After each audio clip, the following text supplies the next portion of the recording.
앞에서 진실하게 살았습니까?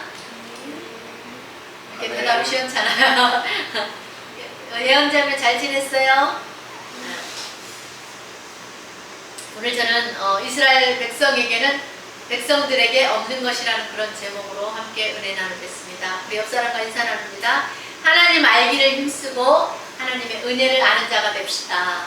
하나님 알기를 힘쓰고 하나님의 은혜를 아십시다. 아멘. 아멘. 하나님의 은혜를 알고 한 주간도 진실하게 잘 산 줄 믿습니다. 아멘. 사람은 누구나 그렇죠. 진실하지 않은 사람은 가까이 하고 싶어 하지 않아요. 그렇죠. 진실한 사람은 어때요? 언제나 변함이 없죠. 변함이 없는 게 좋아요. 사람은. 그죠? 이랬다 저랬다 하는 거 싫어해요. 다 사람들. 어느 분이 올린 그 블로그에 보니까 어느 아파트에 아주머니들이 돌아다니면서 절에서 나왔다고 하면서 식구들이 잘 되도록 복을 지으라고 하면서 쌀 한 공기를 시주하라고 그러대요. 그래서 어느 절에서 왔냐 그렇게 물었더니 천안에 있는 무슨 사라고 하는 곳에서 왔다고. 그래서 진짜인 줄 알고 쌀을 줬대요. 그랬더니 이번에는 그 사람들이 안 가고 이번에는 자기들이 초를 켜놓고 빌어줄 테니까 돈을 달라고 하더라는 거예요. 그래서 됐다고 하면서 내가 보내버렸다고. 그러고 나서 끝난 줄 알았는데, 그러고 나서 또 며칠 있다가 또 다른 여자가 와서 똑같은 말을 하면서 집집마다 돌아다니길래 관리소에다가 신고해가지고 나중에 알고 보니까 절에서 나온 사람들이 아니라 사이비들이라는 거예요.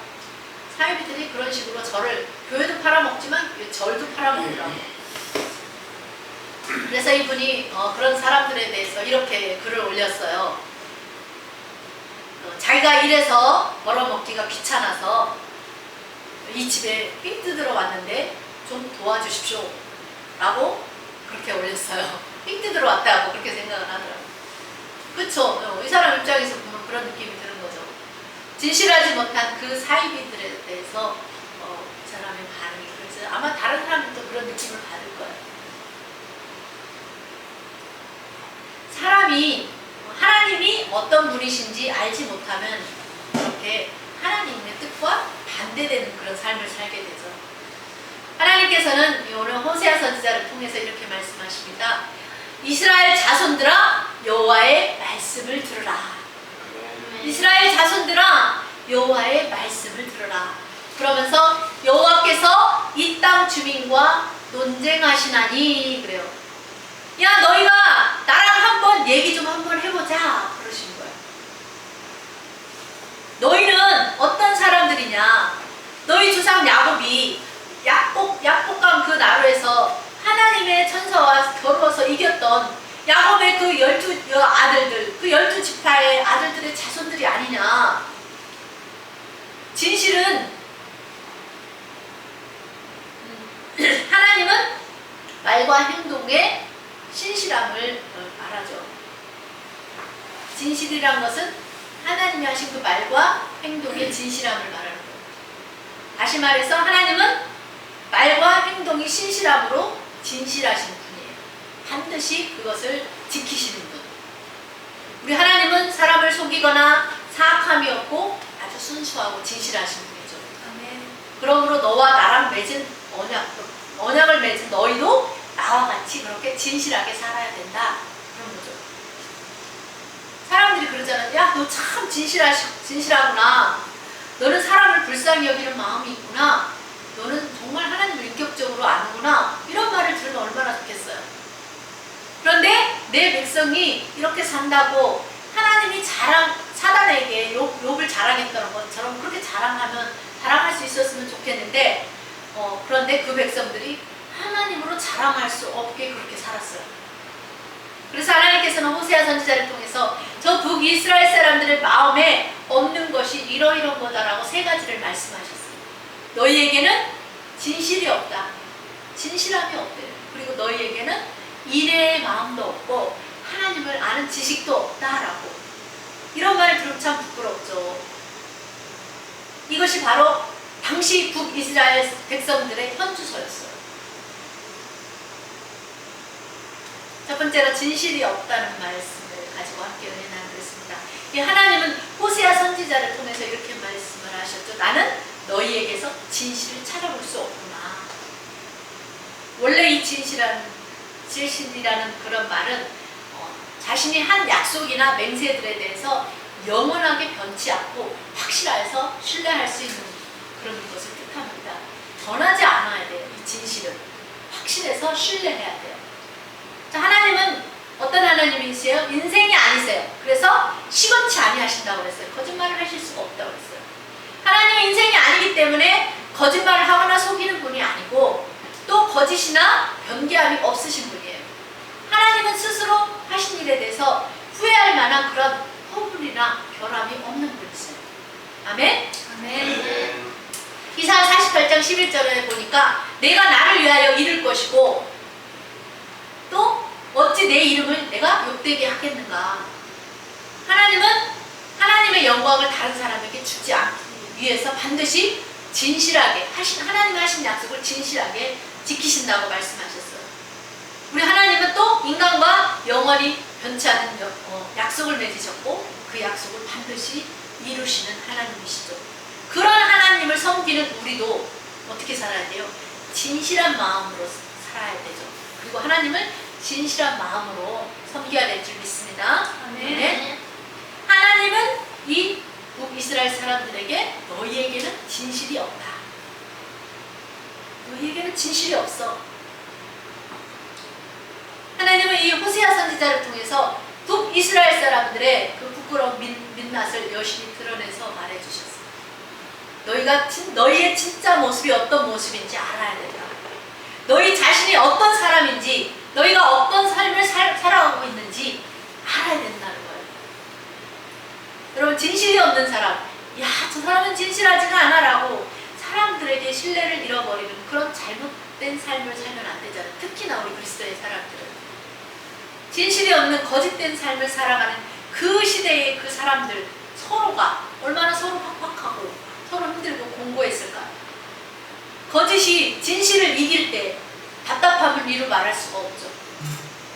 이 시대에도 얼마나 많은 사람들이 억울한 일을 당하고 살고 있지 않아요? 뭐 세월호 사건도 있었고 용산 참사도 있었고 또 오송 지하차도라든가 인천 아파트 붕괴라든가 전세 사기 피해자들 정말 어마어마합니다.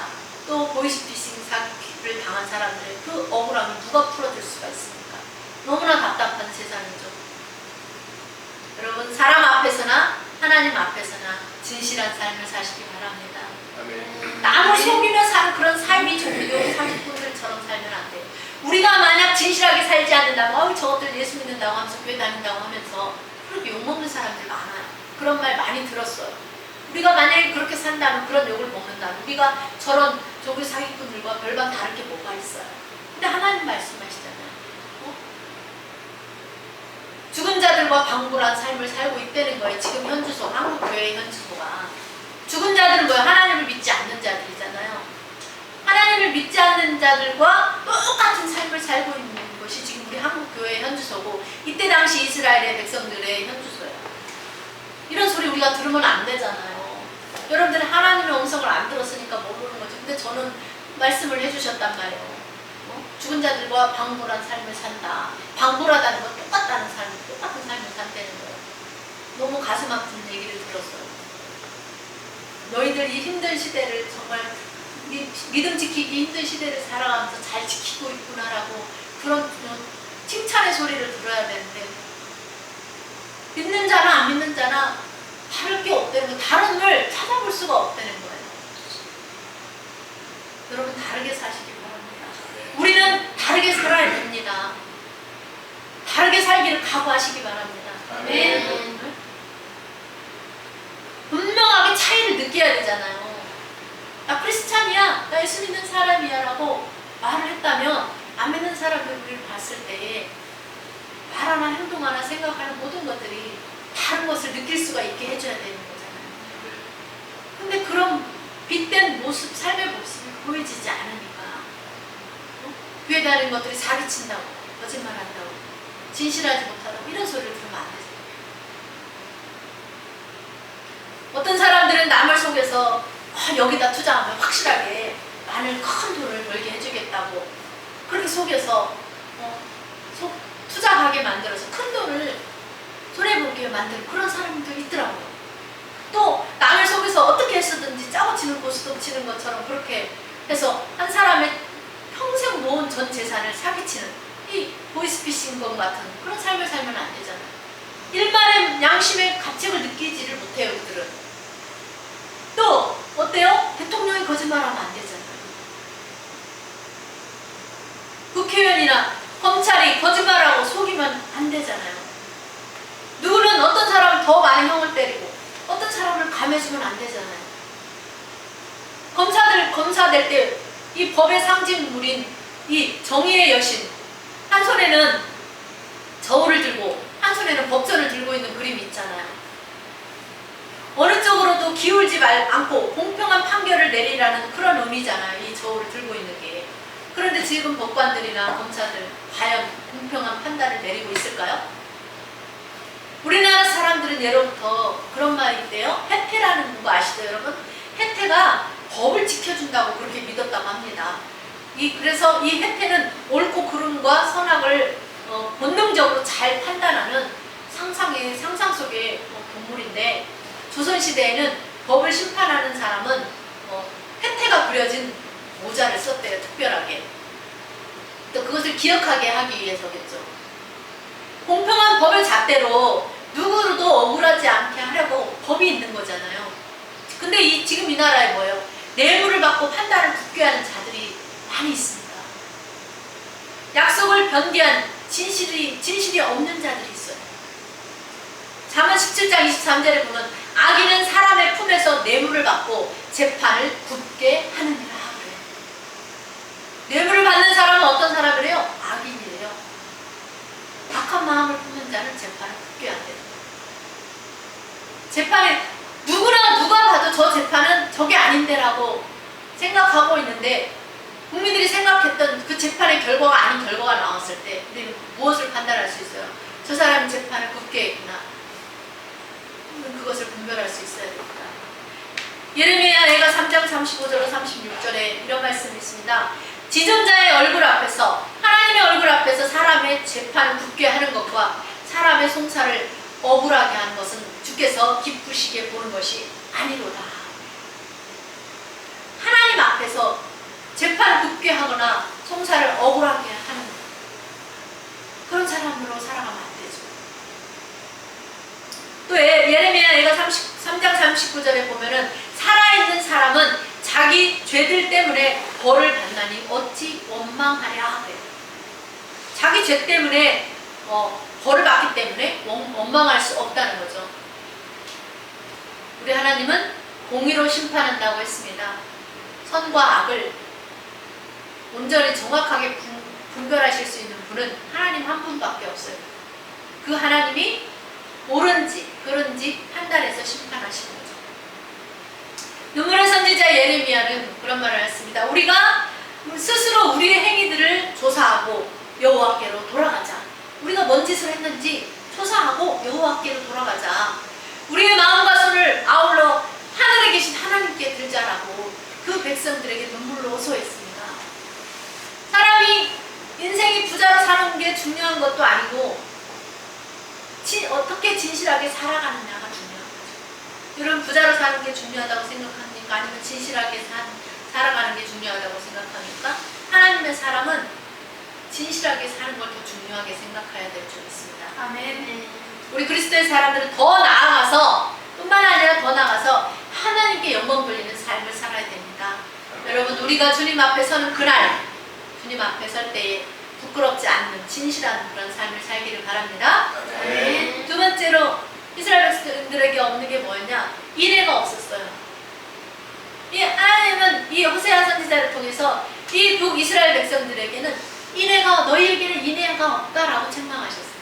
이 인애는 다른 말로 원어적으로 보면 헤세드라는 말이에요. 헤세드는 자비를 뜻합니다. 하나님께서 이 자비는 하나님이 인간에 대한 은혜와 은총, 이 자비와 인자, 호의, 긍휼을 말해요. 하나님께서 베풀어 주시는 이것이. 근데 사람에게 적용될 때는 사람들 간에 서로 간에 어떤 친절함이나 동정이나 긍휼이나 자비나 이웃사랑으로 나타나는 거예요. 그 누구보다도 하나님의 사랑을 많이 받았던 그 이스라엘 백성들, 하나님이 그 백성들에게 긍휼과 자비를 무한하게 베풀어 주셨어요. 그럼에도 불구하고 그들이 끊임없이 범죄한 백성으로 살았어요. 허물진 백성으로 살아갔습니다. 너는 내 백성이다 라고 하나님이 말씀하실 때 주는 내 하나님입니다 라고 말했던 그들이 하나님 앞에서 범죄한 백성이고 허물진 백성으로 살았다는 거죠. 그들을 택하시고 불러주시고 자녀 삼아주시고 함께 하셨던 그 하나님을 버리고 다른 신을 섬겼습니다. 하나님 아닌 다른 신을 음란하게 따랐다라고 지적해주고 있죠. 그들은 포도 열매가 많을수록 많은 제단을 만들었대요. 돈이 많아지면 많아질수록 형편이 좋아지면 좋아질수록 제단들을 만들어요. 그리고 그 땅이 번영하면 번영할수록 주상을 아름답게 만들었대요. 그리고 산꼭대기에 올라가서 제사 드리고 우상 앞에 절하고 우상에게 바친 제물을 먹고 그들은 그렇게 늘 하나님도 섬긴다고 하면서 우상 앞에 우상을 섬기면서 두 마음을 품는 음란한 삶을 살았어요. 이런 삶을 일궈서 하나님은 선지자를 통해서 너희가 음란한 마음을 품고 산다고 지적하시더라고요. 그리고 그들이 또 가늠하는 그런 삶을 살고 아담처럼 언약을 어기고 하나님을 반역했다라고. 하나님을 떠나면 반역자는 거잖아요. 다 사람에 대해서도 긍휼과 자비한 그런 마음으로 살아가야 될 뿐만 아니라 하나님께 대해서도 우리가 마음을 다하고 힘을 다하고 정성을 다하고 뜻을 다해서 주 너의 하나님을 섬기라고 했는데 온 마음과 뜻을 다해서 힘을 다해서 하나님을 섬기는 것이 아니라 우상을 섬겼던 거죠. 하나님을 섬기려는 마음이 없으니까 어찌 사람을 섬기겠어요? 하나님 사랑, 이웃 사랑 해야 돼요. 우상이 하나님보다 사람보다 더 중요한 것이 되어버렸어요. 그래서 뭐 인도에 소가 우상이 되어서 소를 잡아먹거나 어떻게 하면 사람을 죽여버리잖아요. 그러니까 우상이 사람보다 더 위에 있는 거예요. 잘못된 삶인 거죠. 하나님은 그 백성으로 끊임없이 사랑으로 긍휼과 인애를 베풀어 주셨는데 하나님을 섬기려고 하는 그런 헌신된 마음들은 다 잊어버리고 어리석고 미련한 우상을 섬기는 죄를 짓고 또 짓고 또 짓고 그런 삶을 계속해서 살아가고 말았습니다. 하나님을 따라서 의를 행하고 공도를 행해야 되는데 하나님을 사랑하는 마음을 다 잃어버리고 말았습니다. 우상 앞에 마음을 다 빼앗겨버렸어요. 보이는 신, 자기들이 만들어 놓은 그 제단에 자기들이 만들어 놓은 그 우상 앞에 가서 절하고.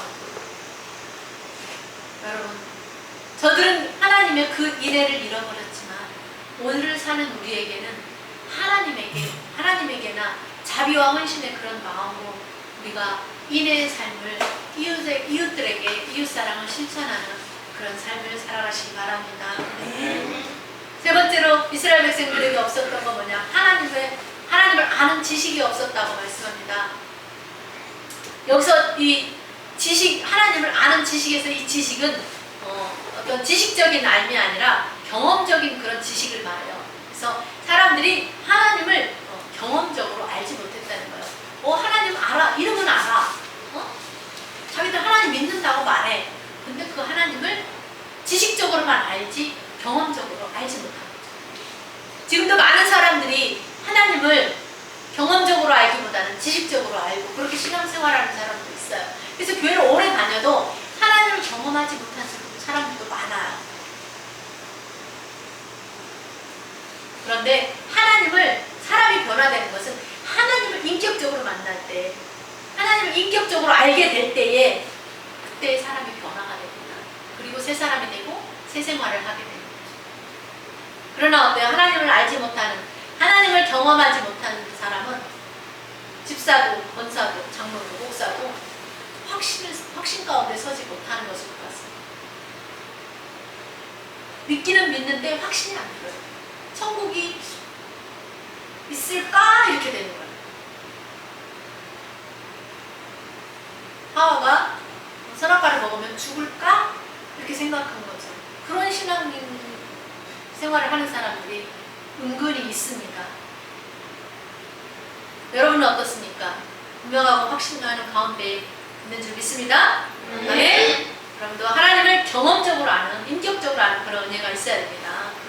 아브라함이 어때요? 갈대아우르에서 하나님의 음성을 들었잖아요. 내 친척과 본토 친척 아비 집을 떠나라.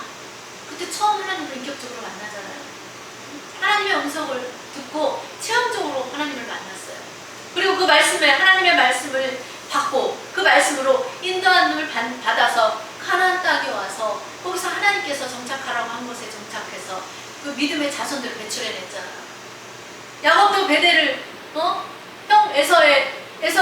에서가 죽이려고 하니까 에서를 피해서 외삼촌 라반의 집으로 갔다가 베델에서 꿈을 통해서 하나님을 만나잖아요. 요셉도 하나님을 꿈을 통해서 만나요. 하나님을 경험했어요. 꿈을 통해서. 모세도 시내산에서 하나님을 불꽃 떨기 가운데서 하나님을 경험적으로 만났습니다. 다윗도 하나님을 많이 경험을 했어요. 솔로몬도 하나님을 경험적으로 알았어요. 여러 선지자들도 하나님을 경험했습니다. 수많은 그런 사람들이 하나님을 경험적으로 알게 됐어요. 저도 하나님을 여러 가지 방법을 통해서 경험했습니다. 만나는 일이 있어야 돼요. 하나님을 만나기를 소원해야 돼요. 하나님 알기를 힘써야 돼요. 그래야 하나님이 만나주는 거예요. 어떻게 해서든지 주일은 지키려고 하고 예배를 지키려고 하고 예배 생활하고 찬송 생활하고 말씀 보고 기도 생활하는 거 이거 게을리하지 않고 꾸준히 하다 보면 하나님 인격적으로 만납니다. 죽은 하나님이 아니라 우리 하나님은 살아계신 하나님이에요. 먼데 있는 하나님이 아니라 여러분 마음 가운데 여러분의 마음을 성전 삼는다고 했잖아요. 너 내 안에 있어. 이런 소리 들으면 얼마나 좋아요. 여러분 들어봤어요? 네가 내 안에 있다? 저는 들었어요. 내 안에 너 있다. 네 안에 내가 있고 내 안에 너가 있다. 그럼 하나 연합이 돼야 되잖아. 하나님과 연합. 하나 돼야 돼요. 하나 되기를 힘써야 돼요. 막 돈 벌고 막 다른 일에 막 힘쓰지 말고 제발 좀 하나님과 연합되기를 힘쓰기를 간절히 소망합니다. 네. 자 6절부터 보세요. 내 백성이 지식이 없으므로 망하도다 그래요. 내가 지식을 버렸다 그러는 거예요. 내가 지식을 버렸기 때문에 나도 너를 버려서 제사장이 되지 못하게 하겠다. 네가 나를 버리면 나도 너를 버린다는 거예요. 그러면서 또 말하죠. 내가 내 하나님의 율법을 잊었으니 나도 내 자녀들을 잊어버리리라고요. 하나님의 말씀을 잊어버리면 하나님도 내 자녀들을 잊어버린대요. 저도 그래요. 될 수 있으면 이렇게 와서 대면해서 이렇게 예배드리는 사람이 먼저 기도가 나오지 안 보이면 또 잊어버릴 때가 있단 말이에요. 그렇잖아요. 또 중보기도도 마찬가지고 뭐든지 우리가 만남을 통해서 더 친밀해짐을 통해서 그 사람이 기억이 날수록 그 사람을 위해서 더 많이 기도를 하게 되거든요. 하나님도 그런 거예요. 네가 내 말을 잊어버렸기 때문에 나도 너를 잊어버리겠다고. 네가 나한테 관심 안 주니까 나도 너한테 관심 안 줘. 짝사랑 안 하는 거예요. 서로. 네가 잊어버리면 나도 잊어버려. 네가 나를 버려 나도 너를 버려. 그들은 번성할수록 내게 범죄한대요. 잘 먹고 잘 살수록 하나님께 범죄만 저지른다는 거예요. 저 잘 사는 그 지역 있잖아요. 드라마 같은 데 보면 어때요? 부자들이 사는 사람 돈도 많고 시간도 많으니까 하는 짓이 뭐예요? 나쁜 짓만 하잖아요. 범죄만 저지르잖아요. 시간 많고 돈이 남았어. 돈을 풍성하게 많이 벌어서 여유가 생겼으면 그 돈을 어떻게 선한 일을 위해서 쓸까? 좋은 국리를 해야 되는데 나쁜 국리를 하는 건 죄 짓는 일에만 힘쓰는 거예요. 그래서 하나님 말씀하시죠. 내가 그들의 영화를 변하여 욕이 되게 하리라. 결국에는 부끄러운 일을 당하게 하시는 수치심을 당하게 한다는 거죠. 그들이 내 백성의 속죄의 재물을 먹고 그 마음을 그들의 죄악에 드러낸다. 마음에 뭐가 있대? 죄악만 있다는 거예요. 지금 이스라엘 백성들의 현주소예요. 장차는 백성이나 제사장이나 동일하대요. 백성도 타락하고 제사장도 타락한다는 거죠. 내가 그들의 행실대로 벌하며 그들의 행위대로 갚으리라. 아무 일도 안 했는데 하는 게 아니라 하나님 분명한 행실과 행위대로 하나님께서 하나님께서 벌하고 갚으신다. 그래서 하나님이 벌하고 갚으시는 게 뭐예요? 그들이 먹어도 배부르지 못하게 하고 음행하여도 수요가 늘지 못하게 하고. 그게 그 이유가 뭐예요? 하나님을 버리고 따르지 아니하였기 때문이라고 말씀합니다. 주의 백성들이 하나님을 버리고 따르지 아니하면 하나님은 그 사람들을 징계하신다는 것을 기억해야 돼요. 네가 무슨 일인가를 행했으면 그거에 대한 결과는 책임은 자기가 져야 되는 거예요. 악한 일을 선택해서 죄악을 범했다면 그 행위의 결과는 그 사람의 몫이 되는 거예요. 아멘. 하나님은 하나님을 가까이 하는 것이 내게 복이라 그랬어요. 시편 기자는. 여러분, 하나님을 가까이 하는 이 복이 얼마나 큰 복인가를 그날에는 알게 될 거예요. 우리 하나님은 하나님을 가까이 하는 자의 편이 되어주십니다. 여러분, 하나님의 그 크신 사랑과 그 은혜를 저버리지 않는 사람이 됩시다. 아멘. 하나님을 떠나 살지 맙시다. 아멘. 아멘. 왜 이것을 기록해놨어요? 너희는 그렇게 살지 말라고. 거울로 삼아라, 본보기로 삼아라. 이것이 이 호세아서 4장의 이 말씀을 거울로 딱 비춰보고 내가 나도 지금 그렇게 살고 있는 건 아닌가 한번 점검해 보라는 거예요. 성경을 왜 줬어요? 우리의 거울로 삼으라고, 점검해 보라고. 하나님의 말씀대로 순종하며 살라고. 결국 하나님 없이도 잘 살 것처럼 번성할수록 하나님께 범죄만 저지른 그들의 삶 가운데 열매 없는 무화과 나무처럼 찍혀 불에 던져버리는 거예요. 여러분, 죄에는 반드시 벌이 있다는 것을 기억하시기 바랍니다. 아멘. 사람들이 죄에 벌이 있다는 걸 기억 안 하고 사니까 신경 쓰기 싫은 거예요. 자기들 마음대로 살고 싶으니까 죄를 지으면 벌 받는다는 걸 신경을 안 써요. 그러나 분명히 죄에는 형벌이 따릅니다. 육신적으로도 따르고 이 땅에서도 따르고 영혼 죽어서도 형벌을 받게 됩니다. 그래서 천국과 지옥으로 가는 거죠. 하나님은 그들의 죄악을 어떻게 한대요? 기억하신대요. 그리고 기억했다가 내가 그들을 벌하겠다고 말씀하셨어요. 이것이 바로 뭐냐? 여호와를 온전히 믿고 따르지 않은 자들의 결말입니다. 하나님을 경험적으로 알지 못한 그들에게는 오직 저주와 속임과 살인과 도둑질과 간음뿐이고 포악하여 피가 피를 뒤이음이라. 사람들이 크고 두려우신 전능하신 하나님을 알지 못하니까 인간으로서는 해서는 안 되는 그런 일들만 하고 사는 거예요. 피가 피를 뒤이을 정도의 그런 삶을 살게 되었다는 거예요. 이스라엘 집에서 가증한 일을 저지르고 우상과 연합을 하고, 그러니까 그때 당시의 사회가 얼마나 부정과 부패와 죄악으로 가득했는지 소돔과 고모라처럼 죄악으로 가득 찼어요.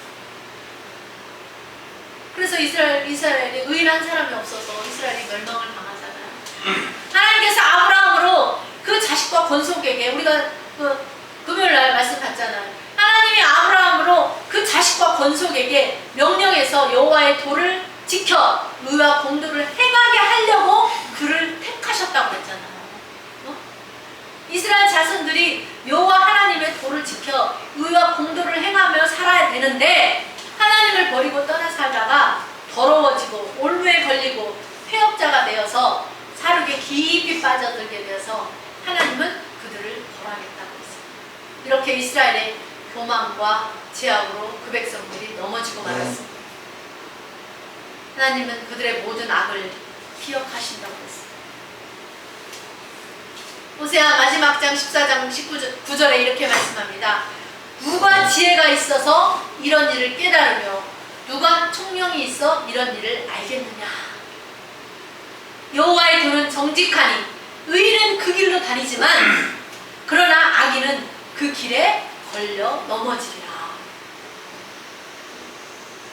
지금도 이스라엘 백성들과 같은 삶을 사는 성도들이 있습니다. 이 말씀을 통해서 죄에서 돌이켜 떠나 살아야 되고 여호와께로 돌아와서 하나님과 관계가 회복되고 사는 그런 역사가 있기를 바랍니다. 우리 하나님 말씀하셨습니다. 나는 인애를 원하고 인애를 원하고 제사를 원하지 아니하며 번제보다 하나님 아는 것을 원한다 그랬어요.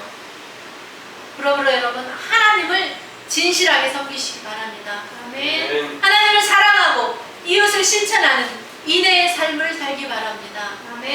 그리고 하나님을 머리로만 아는 것이 아니라 여러분의 삶 속에서 경험적으로 알아서 하나님을 기쁘시게 하는 그런 삶을 사시기를 주님의 이름으로 축원합니다. 아멘. 기도하겠습니다.